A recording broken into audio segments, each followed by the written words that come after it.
Hello दोस्तों, आज हम दोलन यानी ऑक्सीडेशन से रिलेटेड कुछ इम्पोर्टेंट कॉन्सेप्ट देखने वाले हैं। एग्ज़ाम में इससे क्वेश्चन आते हैं तो हम जनरली उन क्वेश्चन को हम रट के चले जाते हैं। उनके पीछे क्या कारण है उन्हें हम आज के इस लेक्चर में देखेंगे। तो आपको पहले याद होना चाहिए जो पेंडुलम यानी दोलन की जो आवर्तकाल होता है वहाँ कितना होता है। तो दोलन का जो आवर्तकाल होता है T = 2 pi under root L/G, जहाँ पर L effective length of pendulum है। इफ़ेक्टिव लेंथ ऑफ पेंडुलम है और वही G गुरुत्वाकर्षण त्वरण है। तो इस फॉर्मूले से आपको एक चीज़ क्लियर होगी, जो आवर्तकाल है उसका जो मान है उसका मान मास पर यानी द्रव्यमान पर निर्भर नहीं करता है, केवल लंबाई और गुरुत्वाकर्षण त्वरण इन दो चीज़ों पर डिपेंड करता है। तो अब देखते हैं कि ऑक्सीडेशन यानी दोलन से ये रिलेटेड क्वेश्चन किस टाइप के पूछे जाते हैं। तो झूले में अगर एक व्यक्ति बैठा है, झूले में एक व्यक्ति बैठा है, अब क्या हो रहा है कि दूसरा एक और व्यक्ति आता है और उस झूले में बैठ जाता है। तो इस झूले का जो आवर्तकाल है उसमें क्या इम्पैक्ट आएगा, तो क्या उसमें क्या चेंजेस आएंगे, क्या उसके आवर्तकाल बराबर होगा कि उसके आवर्तकाल में कमी आएगी कि उसका आवर्तकाल अधिक हो जाएगा। तो यहाँ पर देखिए, यहाँ पर एक व्यक्ति है, अब दो व्यक्ति यानी दूसरा व्यक्ति आ गया, अब उसके बाहर में तो चेंज आएगा, लेकिन क्या इस झूले की इफ़ेक्टिव जो लेंथ है उसमें क्या कुछ कमी आई या कुछ अधिक हुआ, तो ऐसा स्पेसिफाई नहीं किया है। तो इसका हमें मानकर चलना है कि इसके इफ़ेक्टिव जो लेंथ है, जो इसका इफ़ेक्टिव लेंथ है उसमें कोई भी चेंजेस नहीं आ रहे हैं। क्योंकि इसके इफ़ेक्टिव लेंथ में चेंजेस नहीं आ रहे हैं, तो इसमें चेंजेस नहीं हो रहा है, तो इसका आवर्तकाल में भी कोई भी चेंजेस नहीं आएगा। क्योंकि जो आवर्तकाल है उसका मान मास यानी द्रव्यमान पर निर्भर नहीं करता है, केवल लंबाई और गुरुत्वाकर्षण त्वरण में डिपेंड करता है। तो गुरुत्वाकर्षण त्वरण में तो कोई चेंजेस आया नहीं और इफ़ेक्टिव लेंथ में भी चेंजेस नहीं आया, तो इसके आवर्तकाल में कोई चेंजेस नहीं होगा, यानी इसका आवर्तकाल बराबर होगा। क्योंकि आवर्तकाल द्रव्यमान पर या भार पर निर्भर नहीं करता है, केवल इफ़ेक्टिव लेंथ और गुरुत्वाकर्षण त्वरण पर निर्भर करता है। नेक्स्ट इससे क्वेश्चन जो आता है, अगर ये झूला है, झूले में एक व्यक्ति पहले बैठा हुआ है, अब इस झूले में वही व्यक्ति खड़ा हो जाता है, तो इसके आवर्तकाल में क्या चेंजेस आएंगे। इसका आवर्तकाल उतना ही रहेगा कि या वृद्धि होगी कि कमी होगी। तो यहाँ पर जब बैठा है तो जो इसका इफ़ेक्टिव लेंथ है इतना है, अब वहाँ खड़ा हो गया तो इसकी इफ़ेक्टिव लेंथ में क्या हुई, कमी हुई। इसकी इफ़ेक्टिव जो लेंथ है उसमें कमी आई, और जब लेंथ में जब कमी आई तो इसके का जो आवर्तकाल है वहाँ भी डिक्रीज होगा, यानी उसका आवर्तकाल अब क्या हो गया, कम हो गया। और वही बैठा था तो उसका आवर्तकाल अधिक था, अर्थात झूले में खड़े हो जाने के कारण आवर्तकाल में कमी आएगी। आवर्तकाल में कमी क्यों आएगी, क्योंकि जो उसका जो इफ़ेक्टिव लेंथ है, झूले का जो इफ़ेक्टिव लेंथ है उसमें कमी आ रही है। अब इससे जो नेक्स्ट टाइप के जो क्वेश्चन आते हैं ऑक्सीडेशन में, उसमें पूछा जाता है कि गर्मी में पेंडुलम घड़ी, गर्मी में जो पेंडुलम घड़ी है वहाँ सुस्त यानी धीमी क्यों हो जाती है, और वही ठंडी के दिनों में पेंडुलम घड़ी तीव्रता यानी फास्ट क्यों चलती है। तो इससे जो रिलेटेड कॉन्सेप्ट है उसको देखते हैं कि गर्मी के दिनों में क्या होता है, जो पेंडुलम की जो इफ़ेक्टिव लंबाई है वहाँ इंक्रीज हो जाती है,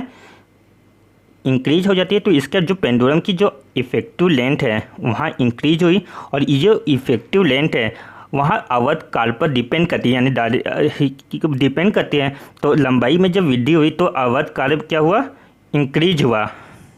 अवध काल इंक्रीज हुआ, तो यानी जिसके कारण उसको अब टेबल करने में, अब उसको दोलन यानी पेंडुलम को एक चक्कर पूरा लगाने में अब अधिक समय लग रहा है।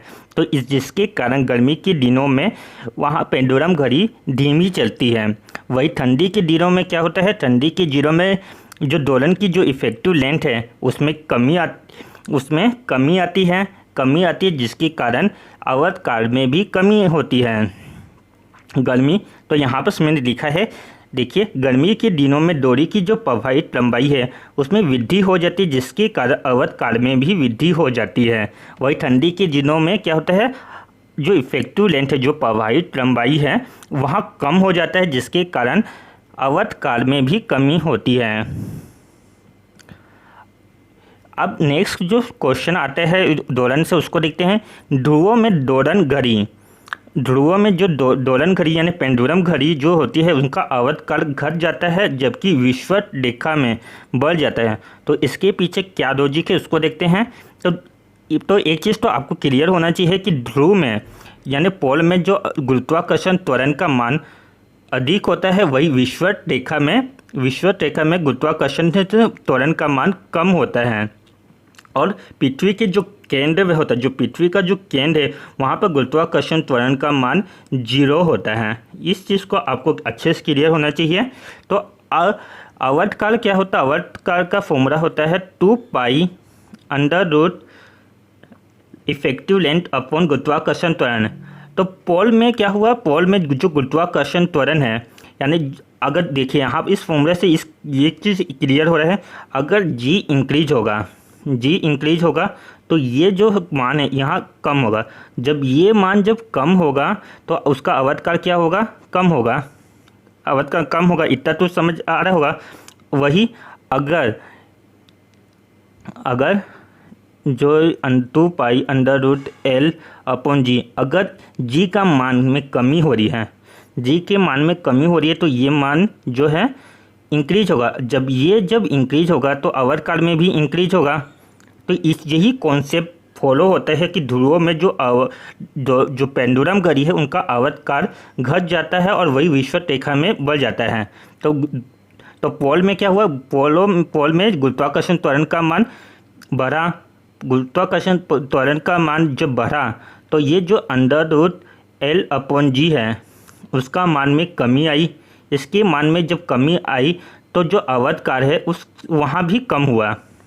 और इसके विपरीत विषुवत रेखा में क्या हुआ, गुरुत्वाकर्षण त्वरण का मान डिक्रीज हुआ, जिसके कारण under root effective length upon गुरुत्वाकर्षण त्वरण का मान ये जब डिक्रीज हुआ तो ये इसका मान इंक्रीज हुआ, और ये डायरेक्टली प्रोपोर्शनल होता है अवध काल के। तो यानी टी इंक्रीज होगा, यानी उसको पेंडुलम घड़ी को ट्रेवल करने में अधिक समय लगेगा, जिसके कारण वहाँ पर दोलन घड़ी जो पेंडुलम घड़ी है उसका अवध काल अधिक होता है।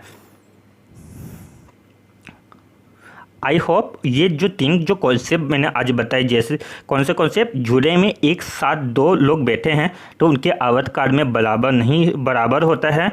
अगर झूले में अगर व्यक्ति खड़ा हो जाता है तो उनका जो अवध काल है उसमें कमी होती है। गर्मी में पेंडुलम घड़ी धीमी चलती है, वही ठंडी के दिनों में जो पेंडुलम घड़ी है उसकी तीव्रता बढ़ जाती है, फास्ट चलती है। और नेक्स्ट क्वेश्चन देखा कि ध्रुवों में जो दोलन घड़ी का जो अवध काल है वहाँ घट जाता है, वही विषुवत रेखा में अवध काल बढ़ जाता है। आई होप ये जो 3 इनके पीछे जो कारण है वो आपको समझ में आया होगा। एक नोट्स यहाँ पर मैंने लिखा है कि उपग्रह में समय देखने के लिए कौन सी घड़ी का यूज किया जाता है, तो वहाँ पर पेंडुलम घड़ी या जो नॉर्मल घड़ी होती है वहाँ यूज नहीं होती। उपग्रह में समय देखने के लिए स्प्रिंग घड़ी का यूज किया जाता है। तो आज के लिए इतना ही।